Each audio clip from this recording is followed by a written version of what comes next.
passer Tours, Dax. Et là, je pense qu'on va prendre, on va faire ça en deux parties. On va parler d'une partie dans le jeu et ensuite dans le contexte. Parce qu'on a la Nouvelle République qui a sorti un article justement pour parler du fait que les joueurs, après le match, les joueurs de Tours, hein, évidemment, vous le voyez à l'écran par rapport au score, victoire de Dax, d'ailleurs assez lourd, hein, quand on parle d'une victoire quoi, c'était 8e ou 9e au classement Dax, qui va chez un prétendant à la montée. On peut qualifier ça d'une défaite lourde, très clairement, à domicile. Donc, après le match, discussion des joueurs dans le vestiaire pendant 2 heures. On va en discuter après. Moi, je veux m'attarder pour l'instant sur ce qui s'est passé dans le match. J'ai eu la chance, justement, d'aller de speaker de ce match et d'être présent. Ils n'ont absolument pas dérogé à la très mauvaise règle, je parle de Tours, hein, qu'ils ont, à laquelle ils étaient logés depuis 2 matchs maintenant à l'extérieur, c'est-à-dire le très mauvais début de match. Ils ont vraiment très mal commencé le match, encaissé beaucoup de points, 23, ce qui est beaucoup trop, parce que lorsqu'on avance comme ça, on allait sur des bases de 100 points, on est à 92, on n'est pas loin. Et pour une équipe justement qui joue la montée, et ils se l'ont dit, hein, je pense, après le match, après la défaite au Sable, voilà, c'est les débuts de match très clairement qui sont notre point faible. Là, pour le coup, il n'y a pas eu d'amélioration. On voyait les gars se battre quand même. Il y avait du combat, mais très clairement, Dax avait un objectif. Et pour avoir eu la chance justement de discuter avec le coach de Dax à la fin du match, le game plan, il était simple. Déjà, il y a 2 choses. La première chose, c'est que c'était une victoire bonus pour Dax, c'est-à-dire que ce n'est pas une date qui est cochée sur le calendrier, très clairement, lorsque tu vas à Tours. Et ensuite, vu la dynamique dans laquelle se trouvait Tours, la seule chose que Dax avait à faire, c'est de les faire douter. C'est tout.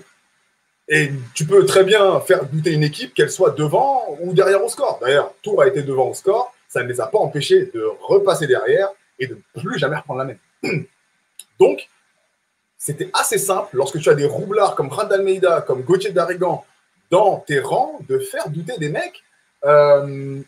Pareil, il me dit très clairement, et je pense que ce sont des choses qui, justement, doivent taper dans l'oreille des joueurs, dans l'oreille des coachs, etc. Il me dit, par exemple, lorsqu'il fait rentrer lorsqu'il va rentrer Aldo, il me parle de Tabano, il me dit, de Pierre Tabano, il me dit, lorsque le coach fait rentrer Aldo Curti, moi c'est simple, je dis à Rand Almeida, occupe-toi d'Aldo. C'est pas compliqué. C'est-à-dire qu'on parle d'un joueur et ça, c'est du coaching en plein dedans. C'est-à-dire que là, tu as une réaction directe, c'est du tac au tac. Il voit Aldo Curti qui rentre, il se dit, ah, c'est pas Marius Champ, très bien. Aldo, il n'a pas joué depuis tant de. Il est toujours dans cette psychose de faire douter l'adversaire. Et dès qu'il voit entrer un joueur, peut-être le joueur qui avait le plus de capacité à douter, puisqu'il avait le moins de matchs dans les jambes, il revenait de blessures, etc., etc., Kran, occupe-toi de lui. C'est pas compliqué, ils l'ont laissé tirer. Ils l'ont laissé tirer. Pourquoi? Pour jouer sur sa confiance. 3 tirs ouverts, 3 tirs manqués, on n'a plus revu Aldo.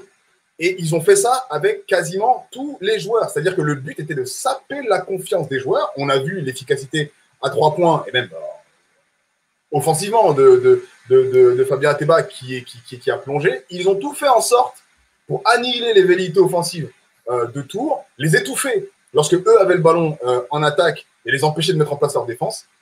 À l'énergie, ça n'a pas suffi. Le but premier, c'était de mettre le doute. Ils ont réussi.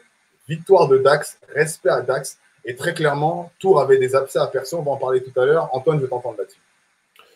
Ouais, bah, ça fait 3 défaites de suite pour Tours. Tu l'as dit, la dynamique était compliquée après une défaite au Sable. Malgré tout, pour moi, c'est une vraie surprise, malgré tout, parce que Dax avait aussi pris la sauce contre Bordeaux. Donc c'est une très, très, très grosse réaction de leur part. Tours qui sortait de 2 défaites, on avait parlé, il y avait des choses à faire, à remettre en place. C'était pas du tout un problème insoluble. On se dit, bon, bah là, juste ça marche pas, on sait pas quoi faire. Là, pour moi, on voit le résultat, ça n'a pas été vraiment fait. Et tu l'as dit, le plan de jeu de Dax, il n'y a pas besoin de chercher des trucs compliqués. Le basket, c'est simple. On est une équipe qui est sur 2 défaites de suite qu'elle n'aurait pas dû concéder, qui a du mal en début de match. Si en début de match, on leur met un écart et qu'en premier quart-temps, on leur met 23 points, dans leur tête, consciemment ou pas, ça va être « on a déjà vécu ce match-là 2 fois, on l'a déjà perdu 2 fois, ça recommence encore ».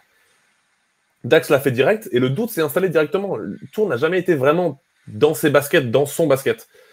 Moi, j'ai été surpris ou pas, en bien, en mal, j'en sais rien, mais tu as parlé du retour d'Aldo Curti.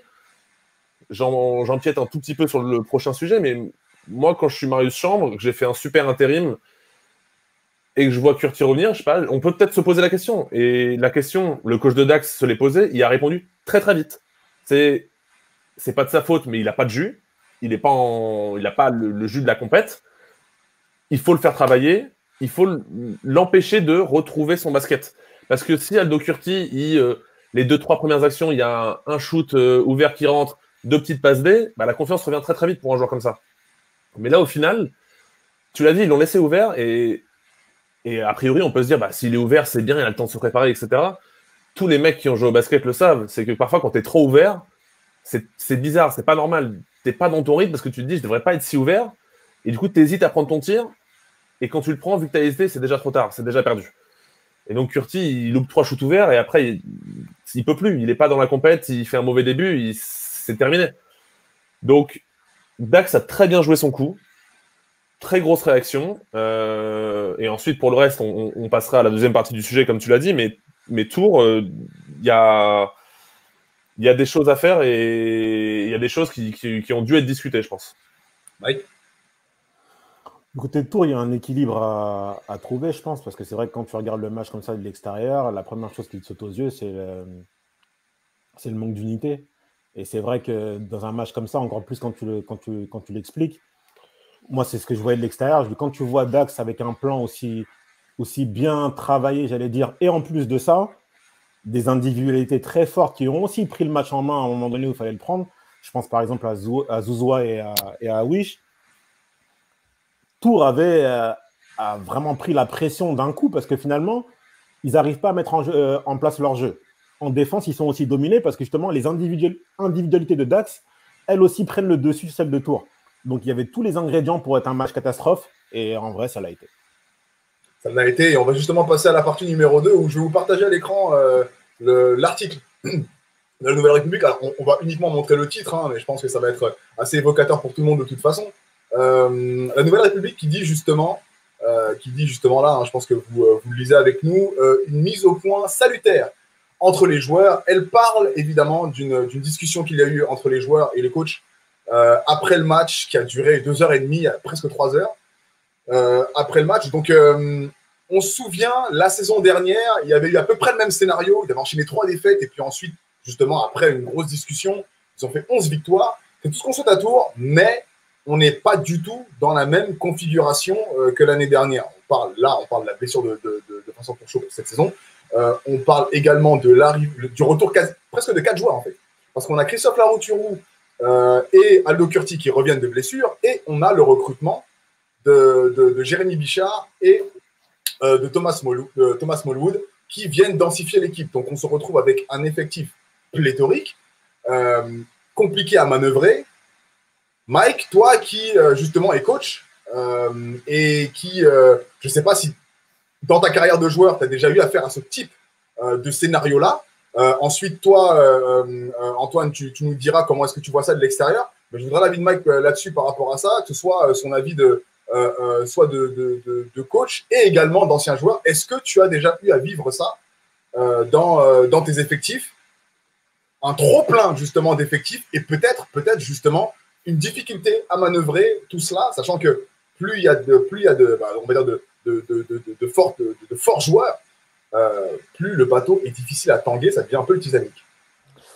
Je l'ai vécu deux fois en tant que joueur, d'avoir un effectif pléthorique. Une fois ça a marché, une fois ça n'a pas marché du tout. Où on s'est tous pris la tête finalement. Mais la fois où ça a marché, c'est vrai qu'on a réussi à se mettre sur un projet collectif qui était la défense. C'était à Limoges et au final, on avait eu la meilleure défense du championnat parce qu'on était vraiment sur un objectif précis. On dit OK, on a beaucoup de joueurs, on a beaucoup de très bons joueurs, mais voilà, l'important c'est de gagner les matchs. Qu'est-ce qu'on peut faire pour gagner les matchs?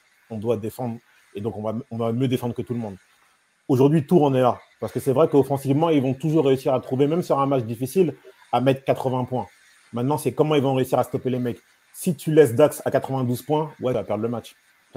Et en fait, il faut qu'ils arrivent à rester autour d'un projet défensif très puissant. Et c'est pour moi la solution pour avoir plus de victoires que ça. Antoine? Vous l'avez dit tous les deux, effectif pléthorique, donc il y a de deux choses l'une. Soit jour 1, parce que l'effectif était relativement stable par rapport à l'an dernier, soit jour 1, ça clique, tout va bien, les doigts de pied en éventail, on roule sur le championnat, ce qui est très peu probable. Soit il y a un vrai travail à faire. On en avait parlé à l'époque, c'est un cas différent, on en avait parlé un petit peu pour Saint-Vallier. Là, c'est un petit peu comparable. Il y a des très gros joueurs. Il y a peut-être 7 ou 8 titulaires dans l'équipe de Tours. 7 ou 8 titulaires en N1, j'en sais rien. Mais donc il faut qu'il y ait un vrai projet déjà, qui soit désigné et précis pour que ces mecs-là le rejoignent et y adhèrent. Et ensuite, il faut qu'il y ait des rôles définis et une vraie cohérence dans tout ça.